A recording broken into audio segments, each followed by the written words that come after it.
En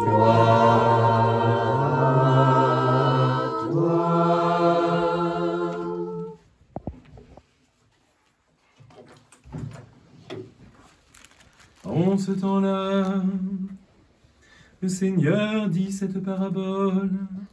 Un homme avait deux fils. Le plus jeune dit à son père, « Mon père, donne-moi la part de bien qui me doit revenir. » Et le père leur partagea son bien. Peu de jours après, le plus jeune fils ayant tout ramassé, partit pour un pays éloigné, où il dissipa son bien en vivant dans la débauche. Lorsqu'il eut tout dépensé, une grande famine survint dans ce pays, et il commença à se trouver dans le besoin. Il alla se mettre au service d'un des habitants du pays, qu'il envoya dans ses champs garder les pourceaux. Il aurait bien voulu se rassasier les carouges que mangeaient les pourceaux, mais personne ne lui en donnait. Étant entré en lui-même, il se dit, « Combien de mercenaires chez mon père ont du pain en abondance, et moi ici je meurs de faim. Je me lèverai, j'irai vers mon père, je lui dirai, mon père, j'ai péché contre le ciel et contre toi. Je ne suis plus digne d'être appelé ton fils. Traite-moi comme l'un de tes serviteurs. » Il se leva et alla vers son père. Comme il était encore loin, son père le vit et fut ému de compassion. Il courut se jeter à son cou et l'embrassa. Le fils lui dit, « Mon père, j'ai péché contre le ciel et contre toi. Je ne suis plus digne d'être appelé ton fils. » Mais le père dit à ses serviteurs, « Apportez vite la plus belle robe, et l'en revêtez, mettez-lui un anneau au doigt, et des sandales aux pieds. Amenez le veau gras et tuez-le, mangeons-nous et réjouissons-nous, car mon fils que voici était mort, il est revenu à la vie. Il était perdu, et le voilà retrouvé. » Et ils commencèrent à se réjouir. Or le fils aîné était dans les champs. Lorsqu'il revint, il approcha de la maison. Il entendit la musique et les danses. Il appela l'un des serviteurs et lui demanda ce que c'était. Ce serviteur lui dit, « Ton frère est de retour, et parce qu'il l'a retrouvé en bonne santé, ton père a tué le veau gras. » Il se mit en colère et ne voulut pas entrer. Son père sortit et le pria d'entrer. Mais il répondit à son père, « Voici, il y a tant d'années que je te sers, sans avoir jamais transgressé tes ordres. Et jamais tu ne m'as donné un chevreau pour que je me réjouisse avec mes amis. Et quand ton fils est arrivé, celui qui a mangé ton bien avec des prostituées, c'est pour lui que tu as tué le veau gras. » « Mon enfant, lui dit le père, tu es toujours avec moi, et tout ce que j'ai est à toi.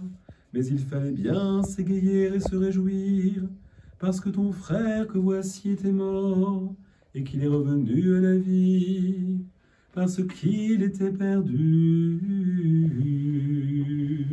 et qu'il est retrouvé.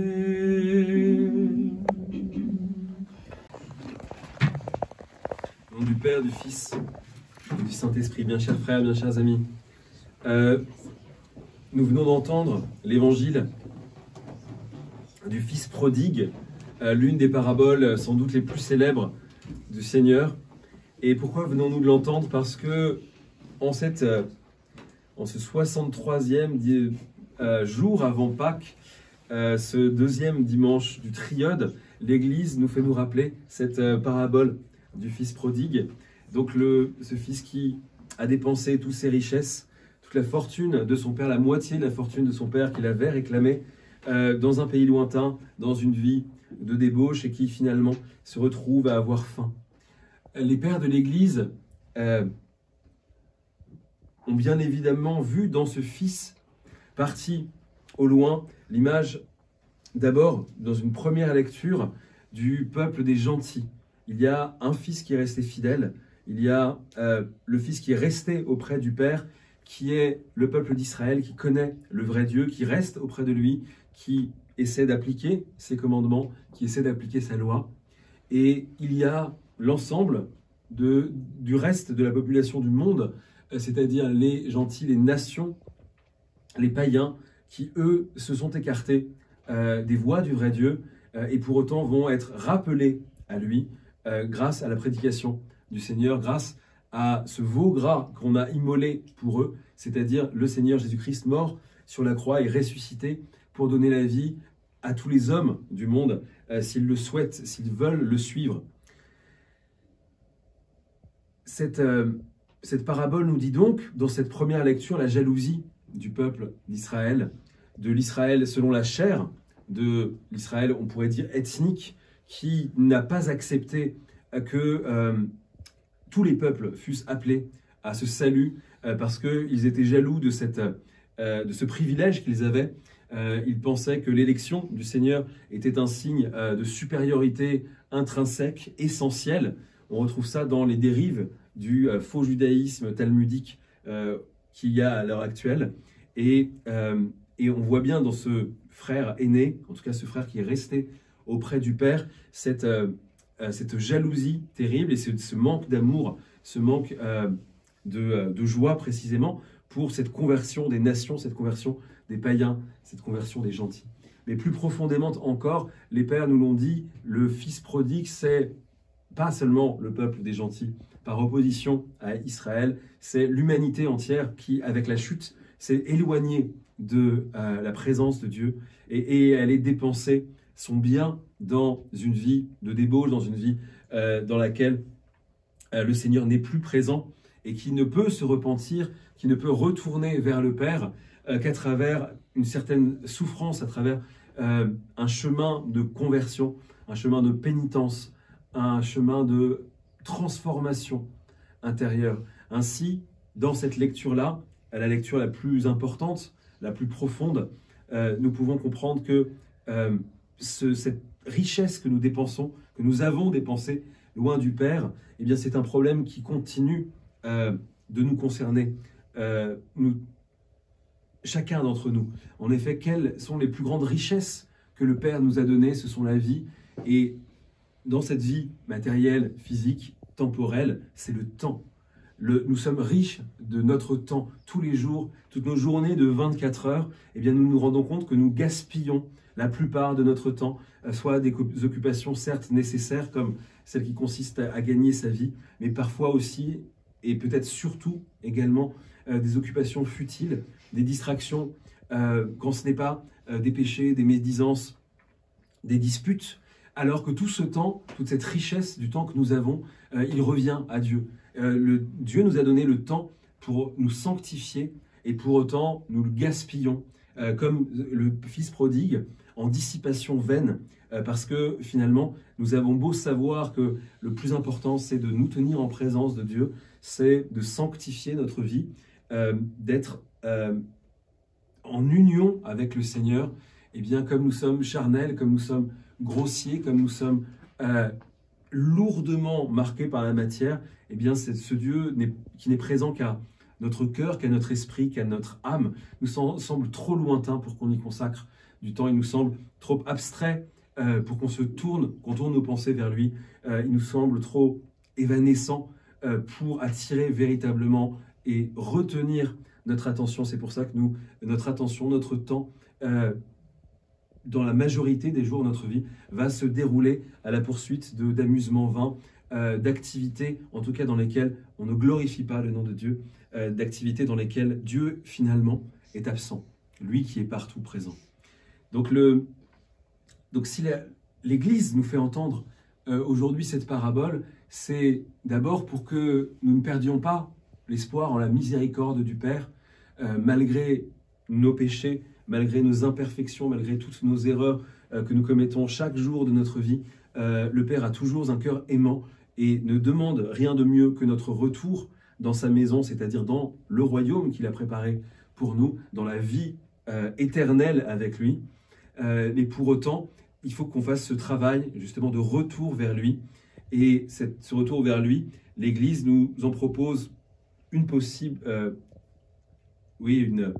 des manières possibles en tout cas, qui est cette période du carême qui va arriver, afin que nous comprenions que ces efforts que nous faisons, il ne faut pas les faire justement comme les pharisiens de manière purement extérieure et pour nous glorifier d'avoir bien accompli les commandements, d'avoir été bien sages et d'avoir bien respecté toutes les prescriptions de l'Église. C'est pour ça que nous entendions la semaine dernière, la semaine dernière nous entendions cet évangile du pharisien et du publicain pour précisément nous prémunir contre cet orgueil.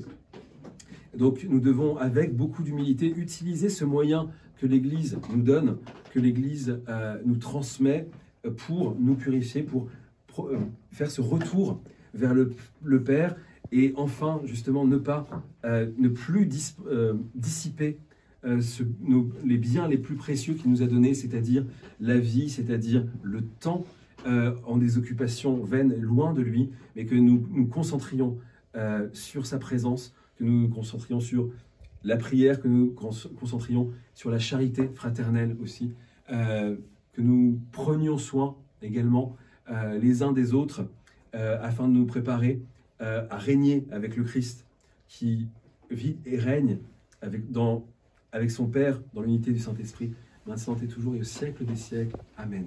Ecclésiastique. 30 janvier du calendrier ecclésiastique, c'est un jour dans lequel il y a énormément de commémorations très importantes. Et en l'occurrence, c'est un jour où se rencontre une tradition de notre vieille église des Gaules et une tradition de la très ancienne église de Constantinople.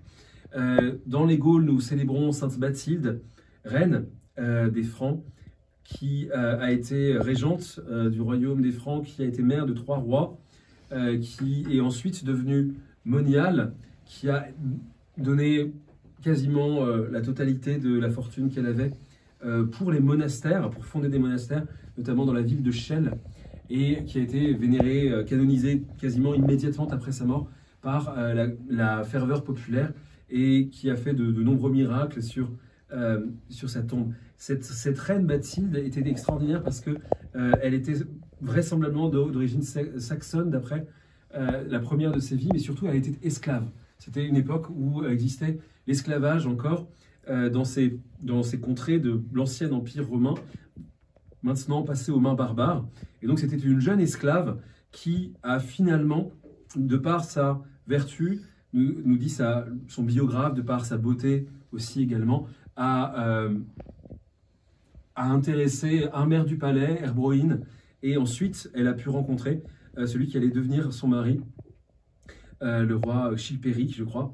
Pardonnez-moi si je me trompe de dont j'ai un doute subitement. En tout cas, elle est devenue reine des Francs, et alors qu'elle venait de l'esclavage, et l'une des premières choses qu'elle a faites, c'est dans son royaume de vouloir absolument définitivement abolir l'esclavage. C'est elle qui a créé cette tradition que le pays des Francs, comme son nom l'indique, le pays des hommes libres, eh bien, ne pouvait pas supporter l'esclavage, et donc tout esclave étranger mettant le pied sur le sol de France était ipso facto affranchi. Ça, c'est quelque chose que l'on doit à Sainte Bathilde, qui a lutté énormément contre cela.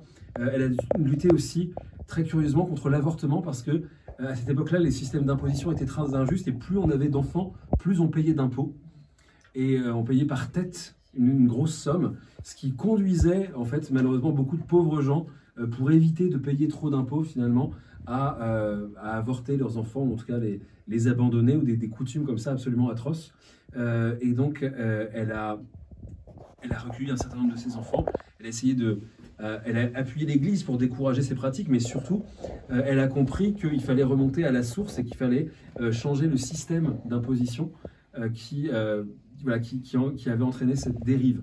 Donc voilà, une grande sainte française oubliée, et donc je disais que oui, il y a une autre coutume qui nous vient cette fois de Constantinople, c'est fêter, ça consiste à fêter, c'est depuis le 12e ou le 13e siècle, les trois grands hiérarques, ce qu'on appelle les trois grands hiérarques, c'est-à-dire Saint Jean Chrysostome, Saint Basile de Césarée et Saint Grégoire, le théologien, on les fête ensemble parce que, paraît-il, il y avait eu un débat à Constantinople dans des cercles ecclésiastiques pour essayer de déterminer lequel de ces trois docteurs de l'Église était le plus grand.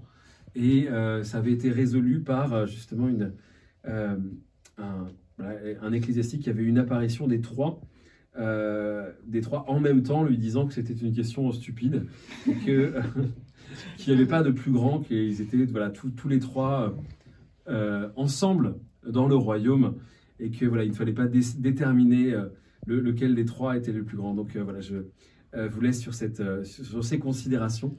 Voilà, et vous souhaite un beau paradis.